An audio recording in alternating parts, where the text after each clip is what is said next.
Assalamualaikum warahmatullahi wabarakatuh. Perkenalkan, nama saya Ratna Anggi Fitriah dari Prodi PAIA semester 5 Sekolah Tinggi Ilmu Tarbiyah Al-Fatah Siman Sekarang Lamongan. Yang pertama, saya ucapkan terima kasih kepada Bapak Nurdi, Sarjana Agama Magister Pendidikan selaku dosen pengampu mata kuliah Sejarah Pendidikan Islam, serta seluruh sivitas Sekolah Tinggi Ilmu Tarbiyah Al-Fatah Siman Sekarang Lamongan, sehingga saya bisa menyelesaikan tugas pembuatan video ini dengan judul Kajian Peraturan Bupati Lamongan terkait dengan pembelajaran bahasa Arab di sekolah. Langsung saja kita masuk pada pembahasan. Kapan peraturan Bupati Lamongan terkait pembelajaran bahasa Arab dibuat? Nah, jadi telah ditetapkan Peraturan Bupati Lamongan nomor 6 tahun 2013 yang berisi tentang pembelajaran bahasa Arab bagi peserta didik di Kabupaten Lamongan oleh Bapak Bupati Fadli yang berisi 14 pasal. Untuk isi dari pasal tersebut selengkapnya ada di dalam makalah. Teman-teman bisa langsung cek saja di dalam makalah yang telah saya buat. Lalu apa yang dimaksud dengan bahasa Arab? Secara umum, pengertian bahasa adalah sistem lambang bunyi ujaran yang digunakan untuk berkomunikasi oleh masyarakat pemakainya. Sedangkan huruf Arab adalah huruf yang dipakai dalam Al-Quran. Nah, berdasarkan penjelasan beberapa ahli bahasa Arab yang juga sudah saya jelaskan secara terinci di dalam makalah, maka kemudian dapat diambil kesimpulan bahwasannya yang pertama, bahasa Arab adalah bahasa komunikasi orang Arab. Dan yang kedua, bahasa Arab adalah bahasa yang terpilih menjadi bahasa Al-Quran dan Al-Hadis. Nah, bagaimana sih cerita singkat asal-usul dari bahasa Arab itu sendiri? Berbicara masalah teori tentang asal-usul bahasa Arab, maka kita tentu akan menemukan pendapat banyak teori. Ada yang berpendapat bahwa bahasa Arab itu sudah ada sejak Nabi Adam alaihissalam. Hal ini sesuai dengan penafsiran terhadap Al-Quran Surah Al-Baqarah ayat 31 bahwa Allah telah mengajarkan kepada Adam tentang pengetahuan nama-nama. Bahasa yang digunakan Adam ditafsirkan dengan bahasa Arab. Oleh karena itu, bahasa Arab adalah bahasa yang digunakan manusia pertama kali dan berkembang menjadi berbagai cabang baru. Pendapat yang paling masyhur tentang asal-usul bahasa Arab adalah bahwa bahasa Arab berasal dari bahasa Semit. Karena bahasa Arab adalah yang paling mirip dengan bahasa Semit. Bahasa Semit merupakan rumpun bahasa Afrosia. Selain itu, jika ia dianalisis dari konteks klausa, i'rab, dan sistem jamak, ternyata banyak terdapat titik persamaan antara bahasa Semit dan bahasa Arab kuno. Ini semua membuktikan bahwasannya bahasa terawal yang dituturkan oleh orang-orang Samiyah adalah bahasa Arab. Kata Semit mengacu kepada salah satu anak Nabi Nuh yang bernama Sam ibnu Nuh. Selanjutnya, keturunan Sam menyebar di semenanjung Arab, terutama wilayah Bulan Sabit Subur serta membentuk peradaban Mesopotamia. Alasan lain mengapa bahasa Arab merupakan keturunan dari bahasa Semit yang paling mirip dengan induknya ialah karena suku-suku nomad Arab secara biologis, psikologis, sosial, dan geografis hidup dalam keterasingan dan kehidupan seragam lagi monoton. Karakteristik yang khas dibentuk oleh lingkungan mereka yang keras dan terisolasi, yakni di daerah Jazirah Arab bagian tengah. Bahasa mereka meskipun termasuk yang termuda dari sisi kesustraannya, lebih banyak membuat keunikan bahasa asli Semit dibanding bahasa Ibrani dan bahasa serumpun lainnya. Lalu apa saja sih metode dalam pembelajaran bahasa Arab? Metode dalam pembelajaran bahasa Arab salah satunya adalah yang pertama, metode gramatika terjemah, 2 metode langsung, 3 metode membaca, 4 metode audiolingual, dan 5 metode komunikatif, serta 6 metode elektik. Untuk penjelasan lebih lengkapnya, teman-teman bisa cek di makalah yang telah saya buat. Bagaimana kebijakan pemerintah tentang pembelajaran bahasa Arab di Lamongan? Kebijakan tentang pembelajaran bahasa Arab bagi peserta didik di Kabupaten Lamongan termuat dalam Peraturan Bupati Lamongan Nomor 6 Tahun 2013. Kebijakan tersebut dimaksudkan untuk memberikan pembekalan kemampuan peserta didik dalam menyimak, membaca, menulis, dan menggunakan bahasa Arab dalam kehidupan sehari-hari. Pembelajaran bahasa Arab bagi peserta didik di Kabupaten Lamongan bertujuan untuk mewujudkan kemampuan dasar agar peserta didik ini mampu menambah penguasaan bahasa asing, serta agar peserta didik ini lebih mudah dalam memahami dan meningkatkan keimanan dan ketakwaan kepada Tuhan Yang Maha Esa. Adapun sasaran kebijakan ini diperuntukkan bagi peserta didik pada lembaga A. Pendidikan dasar, B. Pendidikan menengah. Nah, berdasarkan kebijakan pemerintah tersebut, maka setiap sekolah pendidikan dasar dan menengah wajib menjadikan bahasa Arab sebagai mata pelajaran yang diajarkan di sekolah. Bagaimana kondisi pembelajaran bahasa Arab di Lamongan? Sejarah mencatat, pondok pesantren merupakan lembaga pendidikan yang mempunyai peranan yang sangat penting dalam pembelajaran bahasa Arab. Pada awalnya, bahasa Arab diajarkan kepada masyarakat yang bertujuan untuk memenuhi kebutuhan orang Islam dalam menunaikan ibadah, khususnya sholat. Selanjutnya, bahasa Arab diajarkan dengan tujuan pendalaman keagamaan melalui buku-buku berbahasa Arab yang oleh kalangan pesantren disebut dengan kitab kuning.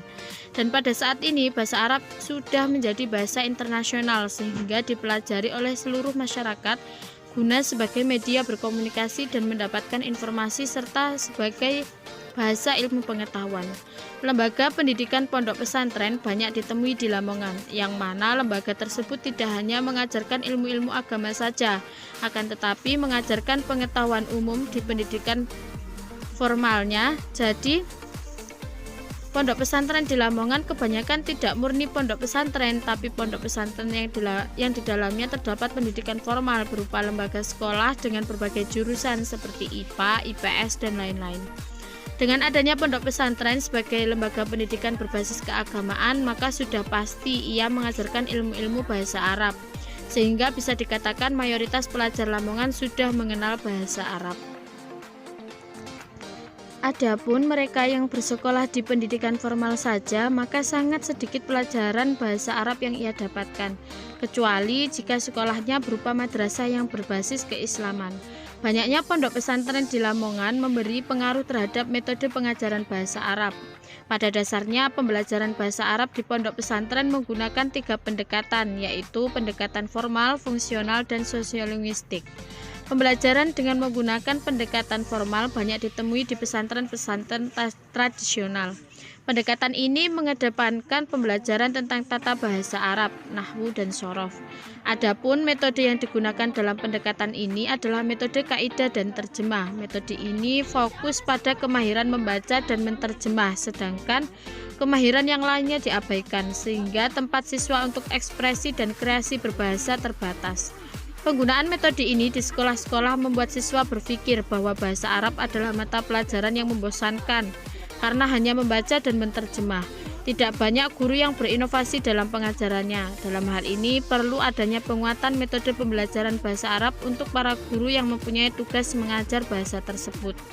Tidak hanya itu, lembaga sekolah juga harus memfasilitasi para guru untuk bisa berinovasi seperti penyediaan media pembelajaran, laboratorium bahasa, dan lain-lain. Sehingga dalam menciptakan proses belajar mengajar yang efektif perlu adanya kerjasama antara guru, pimpinan sekolah, dan pemerintah. Pendekatan fungsional dalam pembelajaran bahasa Arab berdasar pada tujuan bahasa, yaitu sebagai alat komunikasi. Belajar bahasa Arab tidaklah hanya belajar menghafal kaidah saja, tetapi dalam pembelajarannya diajarkan 3 komponen bahasa, yaitu bunyi bahasa, kosakata, dan tata bahasa. Penguasaan atas komponen-komponen bahasa Arab tersebut dianggap bagian dari kemampuan berbahasa Arab. Dalam hal ini, maka para siswa di Lamongan harus diajarkan 4 keterampilan berbahasa, yaitu menyimak, berbicara, membaca, dan menulis. Pembelajaran dengan menggunakan pendekatan ini biasanya digunakan di pondok pesantren modern. Metode yang dapat digunakan dalam pendekatan ini adalah metode langsung dan metode adu lingual. Berbeda dengan dua pendekatan yang sebelumnya, pendekatan sosiolinguistik menempatkan bahasa pada konteks latarnya. Jadi dalam memaknai kitab-kitab keislaman, pendekatan ini menggunakan kompleksitas konteks historis, kapan dan di mana kitab tersebut ditulis. Dalam prakteknya, pendekatan ini hampir tidak digunakan di sekolah-sekolah formal. Dengan adanya kebijakan pemerintah Kabupaten Lamongan tentang kewajiban pembelajaran bahasa Arab, maka seluruh sekolah yang ada di Lamongan menjadikan bahasa Arab sebagai mata pelajaran yang wajib diajarkan di tingkat pendidikan dasar dan pendidikan menengah.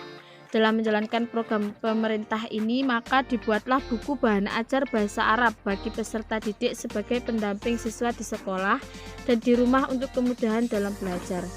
Dibuatnya buku bahasa Arab ini guna memfasilitasi para guru dalam menjalankan tugasnya sebagai pengajar bahasa Arab.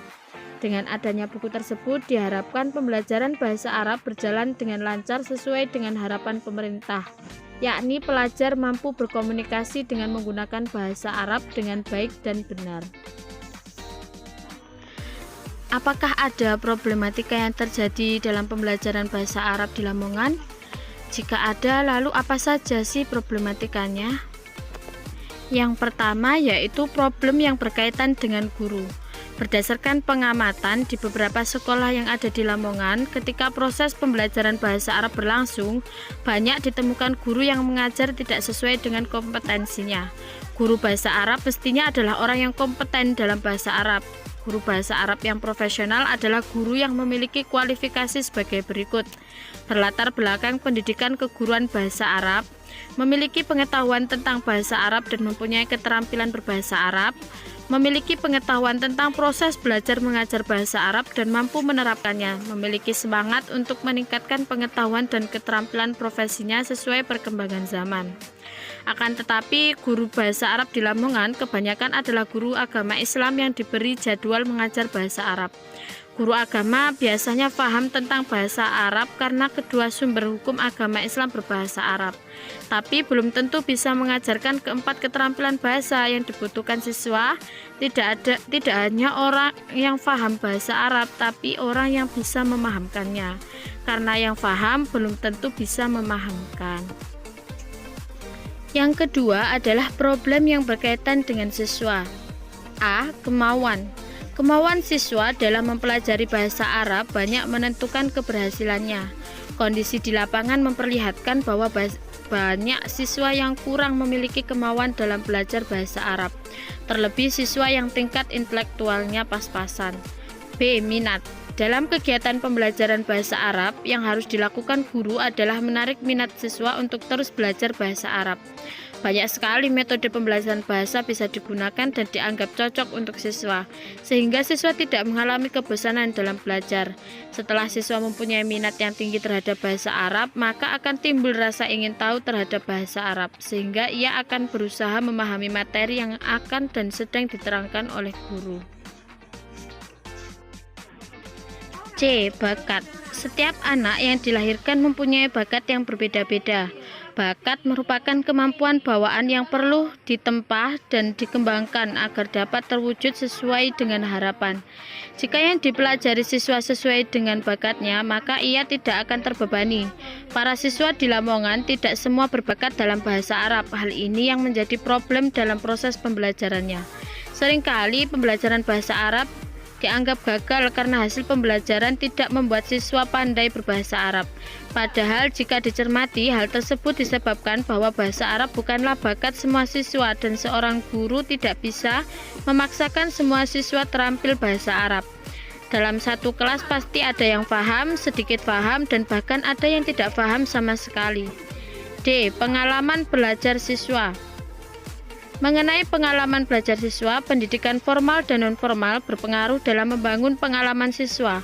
Dalam pendidikan formal, madrasah, sebelum siswa belajar di sekolah yang ia jalani, sudah ada pengalaman belajar bahasa Arab. Hal ini banyak ditemukan di Lamongan, di mana para siswa yang duduk di bangku sekolah madrasah ibtidaiyah sudah diajarkan bahasa Arab, sehingga ketika mereka melanjutkan ke jenjang berikutnya, mereka sudah ada pengalaman belajar bahasa Arab. Begitu pula dengan pendidikan nonformal seperti pesantren ataupun tempat pendidikan lingkungan masyarakat seperti pengajian di masjid, mushola, dan di rumah-rumah warga. Pastinya sudah dikenalkan bahasa Arab meskipun hanya sekedar mendengar dan membaca. Meskipun hanya pengenalan, ini bisa menjadi modal bagi siswa dalam menempuh pendidikan yang dijalani. Yang terakhir adalah problem yang berkaitan dengan metode. Ketidaktepatan guru dalam memilih metode pembelajaran yang menarik mengakibatkan siswa tidak bersemangat dalam belajar. Pembelajaran bahasa Arab di Lamongan masih cenderung terpengaruh dengan tujuan belajar bahasa Arab adalah untuk membaca kitab gundul, sehingga masih banyak yang menggunakan metode kaidah dan terjemah. Padahal metode ini tidak menarik digunakan di sekolah-sekolah karena monoton mempelajari gramatikal dan menerjemahkannya. Bahasa Arab mestinya disajikan dengan metode yang inovatif, menyesuaikan materi yang diajarkan. Materi pada buku-buku bahasa Arab di Lamongan sudah cukup komunikatif. Hal ini sesuai dengan fungsi bahasa sebagai alat komunikasi, hanya saja metode penyampaiannya yang kurang komunikatif. Problematika merupakan penghambat tercapainya tujuan pembelajaran. Itulah tadi sedikit pemaparan dari saya. Ada kurang lebihnya mohon maaf yang sebesar-besarnya. Saya akhiri. Wassalamualaikum warahmatullahi wabarakatuh. Untuk teman-teman jangan lupa di subscribe, di like, and comment ya. Thanks for watching.